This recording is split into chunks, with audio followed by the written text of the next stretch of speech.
Hello everyone, this is Devin Salmon bringing you another video on the new cars UI and other features of new cars that might help you model some new things or improve your efficiency as you build new models.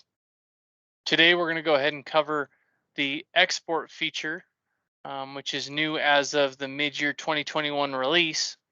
And what this is going to allow you to do is take parts of an existing model and export them so that you can import them into another model. I'll cover the import in another video.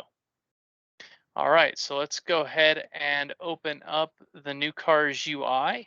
So what I've got here is our standard eHopper model, and I'm going to show you how the export feature might be really useful. So let's say you've spent a bunch of time refining a model and making sure that the truck was just right and it behaves exactly the way you're expecting.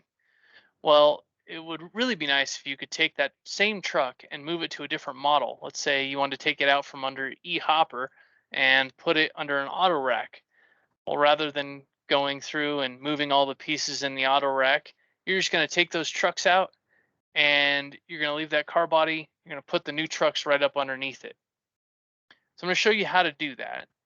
First thing I'm going to do is I'm going to come over here and I'm going to click to hide the car body.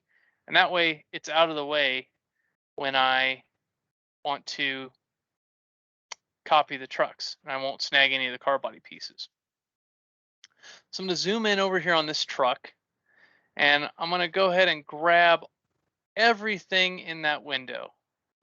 And you'll notice over here, all the bodies are highlighted. The connections within there are highlighted. And it's interesting because you might go, well, why would I highlight all those center bolt connections that are connecting the bolster up to the actual car body? Well, so we thought through that as a user when we implemented this, and we went ahead and inserted a dummy ID basically into those connections. And if it's not within your selection group, then what we'll do is we'll leave that blank when you import it into your next model. That way you can just look for the ones that don't have a body connection and connect them up to the new model. Okay. You'll see here again, all the connections are highlighted, but the characteristics down here are not highlighted even for these connections. Well, what we've done there is if the connection is within your group, then we're going to go out and grab the characteristics and the PWLs that are associated with it as part of the export. So what I'll do here is export, and we give it a name that includes the export title.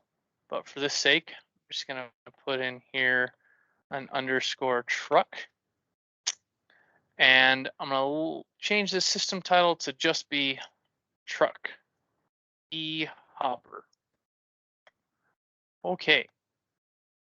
So you'll notice the simulation went through some actions and it exported that model. So if I come, so I've exported the item. Now I'm going to browse over and find it and open it up within the UI here. So I'm going to go over to the folder that I exported to, and you'll notice that truck file isn't there as a JSON. So right now these exports only work as a sys file. This is part of the initial implementation. We do expect that in the future we'll be exporting as JSON as well so that you can keep the dimensions of the body when you do the export. And when they come into your model, they'll have those dimensions that you've put forward in the UI in your previous work. So I'm going to open up this new truck. And sure enough, there is the truck all standalone by itself. As I mentioned earlier in the video, you'll notice that the first body, which is the car body up on top that was eHopper, is now no longer there.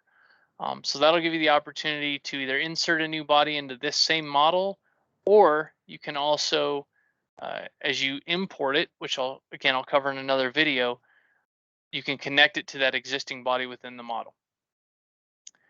If you have any new ideas, any great ideas that you'd like us to start working on, we're happy to hear those. So please reach out through the help desk and we'll see you at the next video.